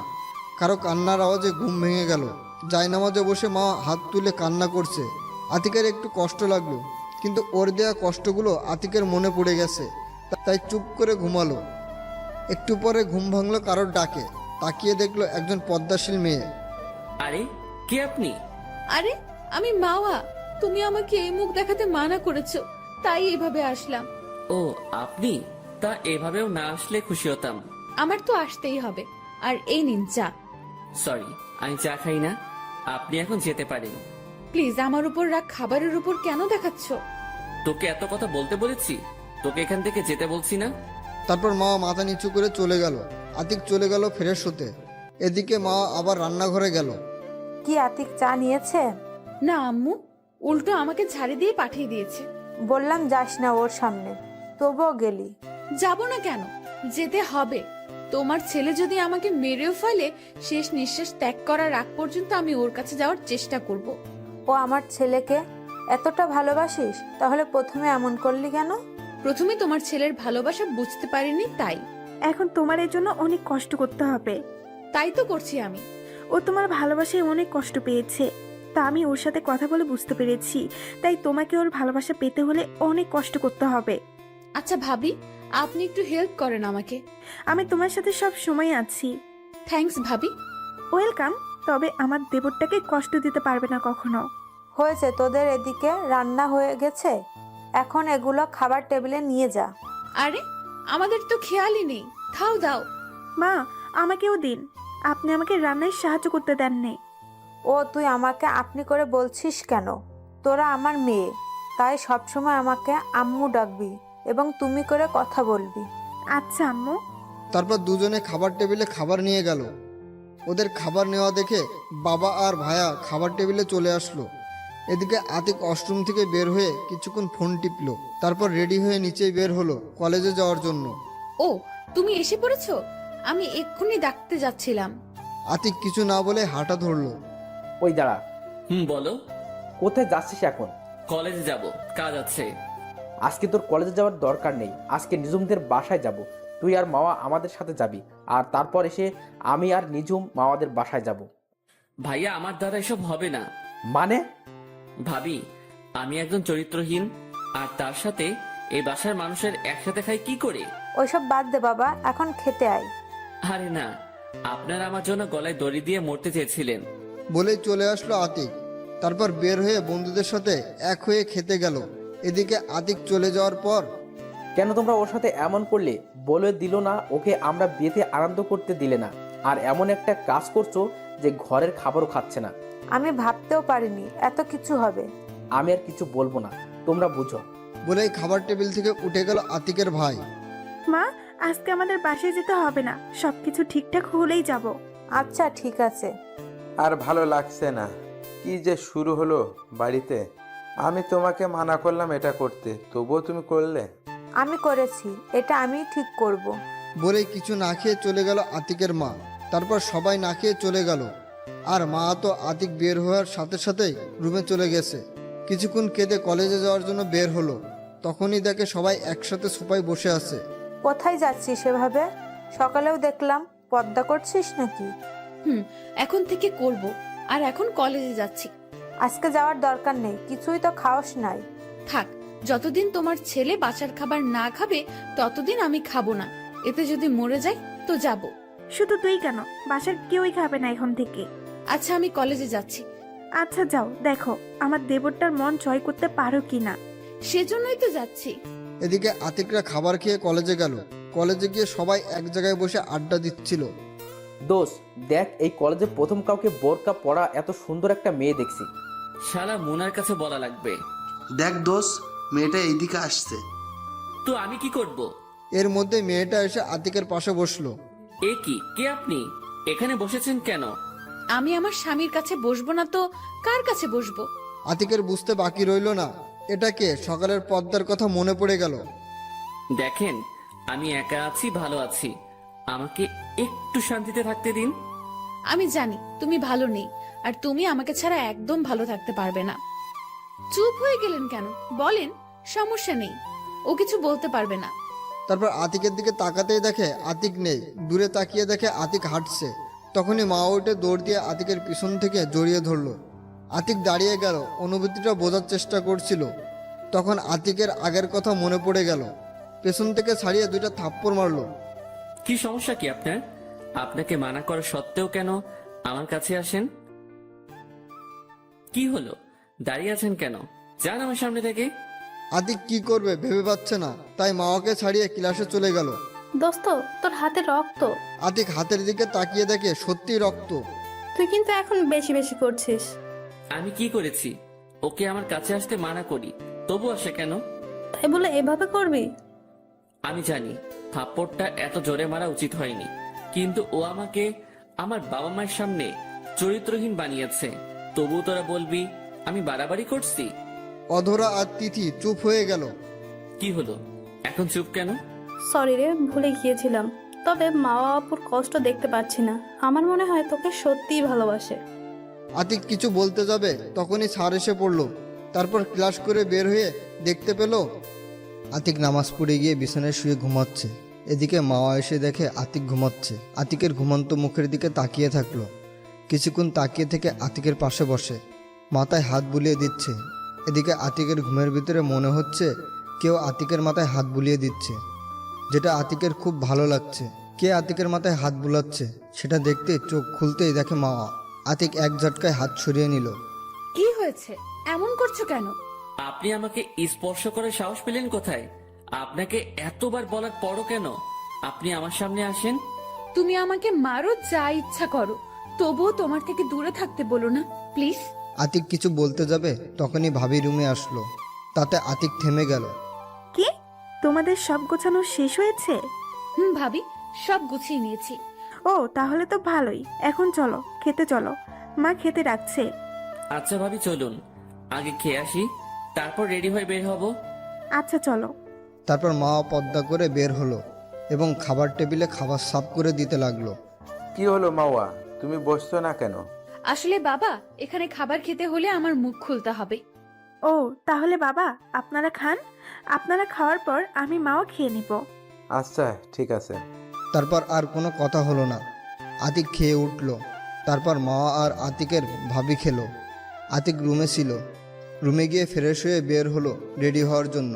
বের হয়ে দেখে মা শাড়ি পরেছে, আর সাথে সাথে মা আতিকের দিকে ঘুরলো। সরি, আমি বুঝতে পারিনি আপনি শাড়ি চেঞ্জ করছেন। বলে আবার ওয়াশরুমে ঢুকলো আতিক। আরে আরে, আমি কি তোমায় কিছু বলেছি? এমন ভাব করছে যেন কিছু পর স্ত্রীর শরীর দেখছে। আতিক না শুনে চলে গিয়েছিল। কিছুক্ষণ পর এই যে, আমার হয়ে গেছে, এখন তুমি বের হতে পারো। আতিক বের হয়ে ওর দিকে তাকালো। আকাশি কালারের শাড়িতে ওকে অনেক সুন্দর লাগছিল। ইচ্ছে করছিল তাকিয়ে থাকতে, কিন্তু আবার কি যেন মনে করে তাকালো না আতিক। তারপর আতিক একটা নীল শার্ট পরে রেডি হলো। তারপর মাওয়া নীল শার্ট পরতে দেখে ও একটা নীল বোরকা পরেছে।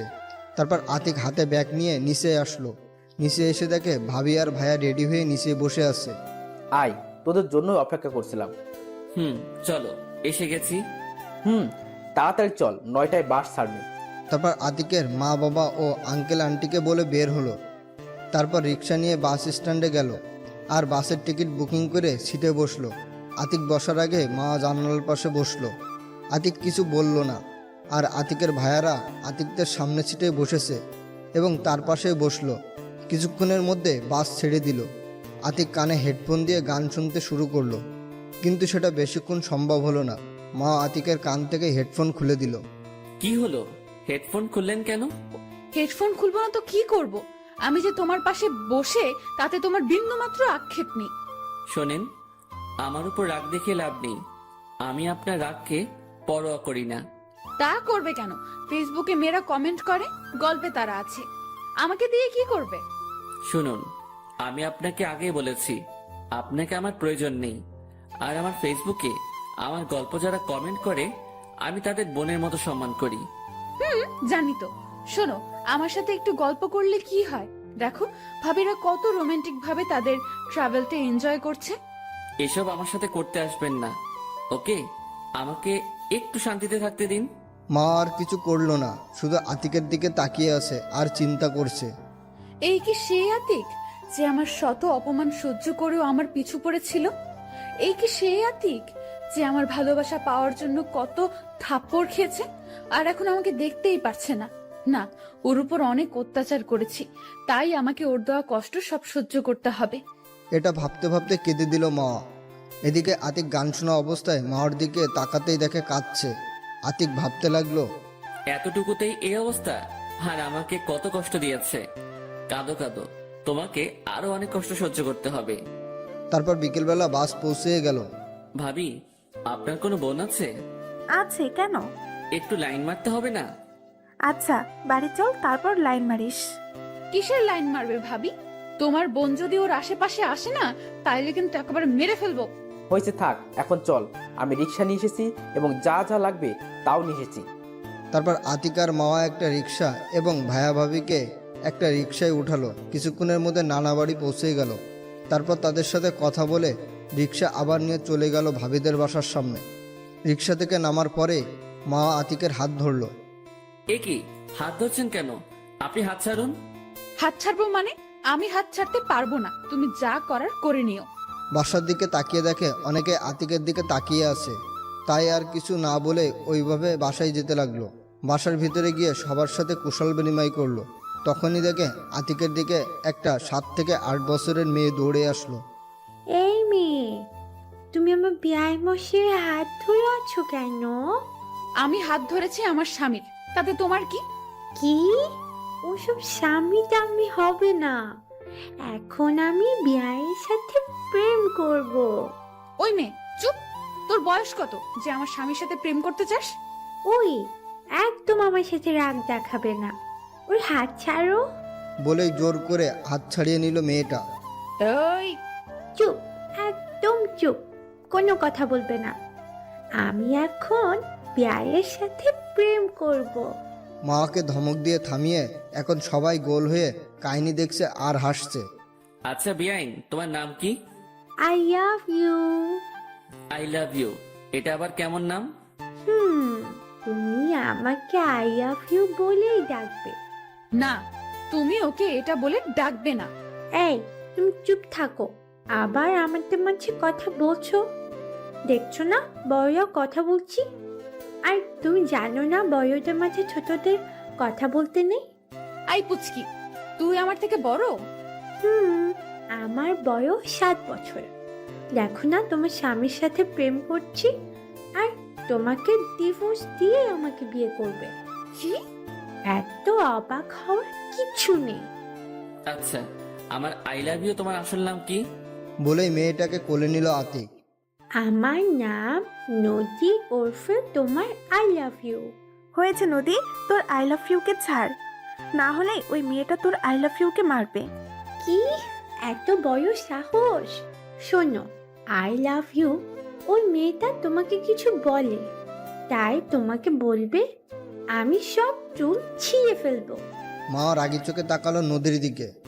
আচ্ছা আই লাভ ইউ, এখন আমাকে তোমার রুমে নিয়ে যাও। আমি এত দূর জানি করে এসেছি, আমার ক্লান্ত লাগছে। কি বলো এসব? তাড়াতাড়ি রুমে চলো, তোমার শরীর খারাপ, আমাকে আগে বলবে না? মা রাগি চোখে আতিকের কাহিনী দেখছে। আচ্ছা চলো, আমি তোমাদের রুমে নিয়ে যাচ্ছি। বলে মাকে ইশারায় আসতে বলে হাঁটা ধরলো রুমের দিকে। তারপর আতিক ভাবির পিছনে পিছনে রুমে গেল। সত্যি শরীরটা ক্লান্ত লাগছে তার। আচ্ছা আই লাভ ইউ, এখন আমি একটু ঘুমাবো, তুমি এখন যাও, বিকেলে তোমাকে নিয়ে কালকে ঘুরতে যাব। আচ্ছা, তুমি ঘুমাও, আমি তোমার মাথায় হাত বুলিয়ে দিচ্ছি। থাক, তার আর দরকার নেই, তুমি যাও। আচ্ছা ঠিক আছে, যাচ্ছি। আর হ্যাঁ, তোমাকে যেন আমার আই লাভ ইউ এর পাশে না দেখি। মা নিশ্চুপ রাগি চোখে তাকিয়ে আছে। তারপর নদী চলে গেল রুম থেকে। তখন মা আসলো আতিকের কাছে। ওর সাথে এরকম ব্যবহার না করলে হতো না? আমি আমার যা ইচ্ছা তাই করব, সেটা আপনাকে জিজ্ঞাসা করতে হবে না। আচ্ছা, আমাকে বলতে হবে না, তুমি অসুস্থ, শুয়ে পড়ো, আমি মাথায় হাত বুলিয়ে দিচ্ছি। না থাক, তার আর দরকার হবে না, আমি আমার মতো থাকতে পারবো।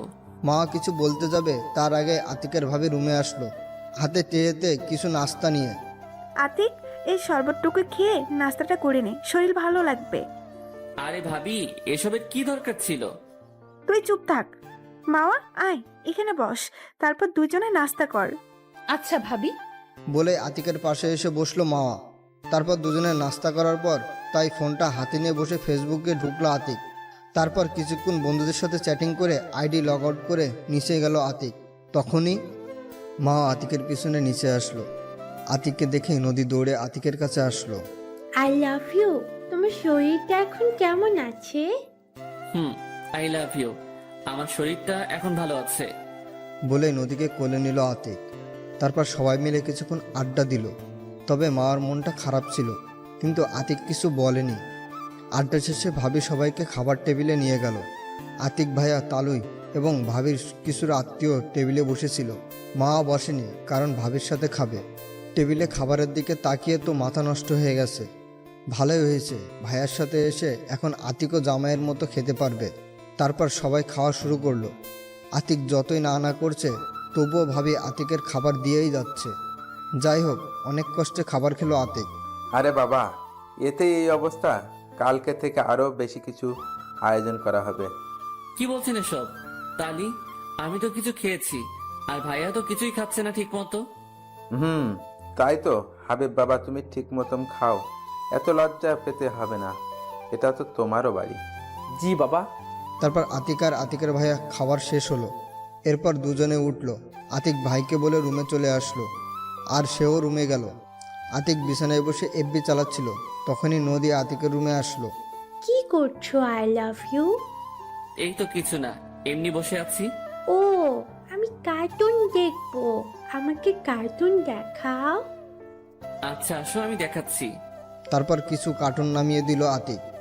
আতিক পাশে বসে সেগুলো দেখছে। কিছুক্ষণ পর মা আসলো। এই, তুমি এখানে করো কি? যাও, রুমে যাও। আই মে, তুই যাবি এ রুম থেকে? একদম আমার মেজাজ গরম করবি না। আমি এখানে ঘুমাবো, দেখি তুমি আমার কি করতে পারো। বলে আতিকের গলা ধরে শুয়ে পড়ল। এটা দেখে মা রেগে আগুন। ও আজ পর্যন্ত আতিকের গলা ধরতে পারেনি, আর সেখানে এই পিচ্ছি মেয়ে। কি বললি তুই? আর তুই গলা ধরলি কেন? ছাড় বলছি। বলে আতিকের দিকে এগিয়ে আসলো মা। আরে আরে থামুন। না, আমি থামবো না। ওকে তোমার গলা ছাড়তে বলো। আরে আপনি কি পাগল নাকি? ওর মতো বাচ্চা মেয়ের সাথে এরকম ব্যবহার করছেন? আরে নদী, অনেক হয়েছে, এখন আসো। আচ্ছা, আমি আসছি। বলেই রুমে চলে গেল নদী। মা তারপর দৌড়ে বিছানার উপর উঠে আতিকের গলা জড়িয়ে ধরল। আতিকের মেজাজটা গরম হয়ে গেল, সাথে সাথে এক ধাক্কা দিল। মা আতিকের ধাক্কার তাল সামলাতে না পেরে পড়েই পায়ে ব্যথা পেল। পা থেকে হালকা রক্ত বেরোচ্ছে। মা উঠে দাঁড়াতে পারছে না, তবুও উঠে ছলছল চোখে আতিকের দিকে তাকালো, যেটা দেখে আতিকের খারাপ লাগলো। আতিক ওকে কিছু বলতে যাবে, তার আগেই উঠে বিছানার উপর শুয়ে পড়ল মা। সরি, আসলে আমি বুঝতে পারিনি। আরে সমস্যা নেই, তুমি ঘুমাও। দেখি এখন একটু রক্ত বেশি বের হচ্ছে। তারপর আতিকের ভাইয়াকে কল দিল। ভাইয়া, ভাবি কোথায়? কেন, ও তো এখনো নিচে। আচ্ছা ভাইয়া, ফোন করে আমাদের রুমে একটু আসতে বলো। কেন, কি হয়েছে? মামা একটু অসুস্থ হয়ে পড়েছে। আচ্ছা বলছি। তারপর ফোন কেটে আতিক কিছুক্ষণের মধ্যে ভাবি চলে আসলো। কি হয়েছে মামার? কি বলছো না কেন? আসলে ভাবি ওয়াশরুম থেকে বের হওয়ার সময় দরজার লেগে পা কেটে গেছে। আরে, এত বেখেয়ালি হলে হয়? দেখে শুনে চলাফেরা করবে তো। বলেই রুম থেকে বের হলো আতিকের ভাবি।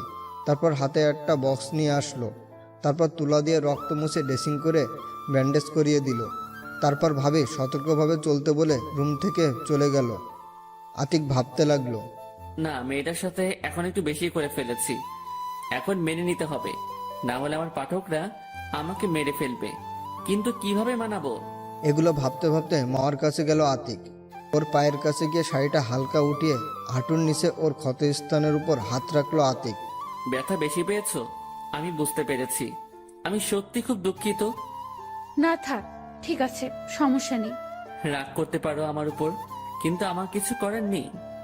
আতিকের কথা শুনে মা আর কিছু বলল না, আর আতিকও কিছু না বলে ওর পাশে শুয়ে পড়ল। এভাবে ভাবিদের বাড়ি আরও একদিন থেকে বাসায় চলে আসলো। এই কয়েকদিনে মার সাথে আগের মতোই ব্যবহার করেছে, তবুও নীলর্জের মতো আতিকের কাছে আসতে চাইতো। যাই হোক, আতিক বাসায় আসলো বিকেলবেলা। তারপর ভাবি মাকে রুমে নিয়ে গেল, কারণ ওর পায়ে অনেক ব্যথা আছে। আতিক বাসায় যাওয়ার পরে মা আতিকের রুমে ডাকলো। তারপর আতিক রুমে গিয়ে ফ্রেশ হয়ে মায়ের কাছে গেল। আসার সময় মা জিজ্ঞেস করেছিল কোথায় যাচ্ছে, কিন্তু আতিক উত্তর না দিয়ে চলে এসেছে। এসেই মায়ের রুমে প্রবেশ করেই দেখে বাবাও আছে। কিসের জন্য ডেকেছো মা? ও তুই এসে গেছিস, আয় এখানে বস। হুম, এখন বলো। আমি জানি বাবা, মাওয়ার সাথে তোর সম্পর্ক এখনো ঠিক হয়নি এবং ওর পায়ের ব্যথার পিছনে তোরই হাত আছে, হয়তো অনিচ্ছাকৃত। আতিক মাথা নিচু করে দাঁড়িয়ে আছে। শোনো বাবা, আসলে মাওয়া তোমার বউ করার ইচ্ছে ছিল তোর মায়ের, কিন্তু একই মেয়ে মাওয়া তোর সাথে অনেক খারাপ ব্যবহার করেছিল। তবে তোর ভালোবাসা পরে বুঝতে পারে, তবে তুই মেনে নিসনি। তাই মাওয়া আমাদের কাছে এসে অনেক কান্নাকাটি করে, তাই তোর মা প্ল্যান করে তোদের বিয়ে দেয়। মানে এটাই, মামা তোকে এভাবে বিয়ে করতে চায়নি, তবে আমি জোর করে তোদের এভাবে বিয়ে দিই। মামা আমাকে মানা করেছিল, কিন্তু আমি শুনিনি। আতিক তো অবাক, তাহলে মা সম্পূর্ণ নির্দোষ? বাবা, আসলে মাওয়ার কোনো দোষ নেই, তুই ওকে মেনে নে। বাবা, যা দোষ করার আমি করেছি, তুই আমাকে যা শাস্তি দেওয়ার দিতে পারিস। আরে মা, এসব কি বলছো তুমি? যা হওয়ার ভালোই হয়েছে। আমি মামাকে ছাড়া বাঁচতাম নাকি? ওকে বাবা, তুই মেয়েটাকে কষ্ট দিস না আর। আচ্ছা, আমি তাহলে এখন যাই বাবা। আচ্ছা, যা। আতিক যখনই বের হতে যাবে তখনই দেখে আতিকের ভাবি দরজার কাছে দাঁড়ানো। আরে আসতে যা, বউ কেউ নিয়ে যাবে না।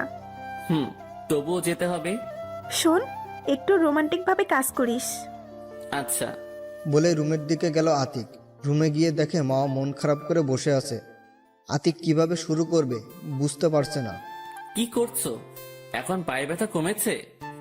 মা ছলছল চোখে আতিকের দিকে অবাক পানে তাকিয়ে আছে। অবাক হবার কিছু নেই, আমার সোনা বউ। বলেই গালে একটা কিস করলো আতিক। মা এবার কেঁদে দিল। আতিক মাকে উঠিয়ে আতিকের কোলে বসালো। কি হয়েছে, কাঁদছো কেন? তুমি এত রোমান্টিক হলে কিভাবে? তুমি তো আমাকে চোখেই দেখতে পারো না। আরে, ওটা তো এতদিন ভুল করেছি, তুমি আমাকে ক্ষমা করে দাও। আমি না জেনে তোমাকে কষ্ট দিয়েছি। আরে, তোমার ক্ষমা চাওয়ার দরকার নেই।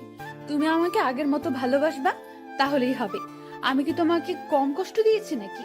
তবে তুমি আমাকে এত ভালোবাসো কেন? আমি তোমার মাঝে আমার জন্য নিঃস্বার্থ ভালোবাসা দেখেছি। তাই? তাই এখন আমাকে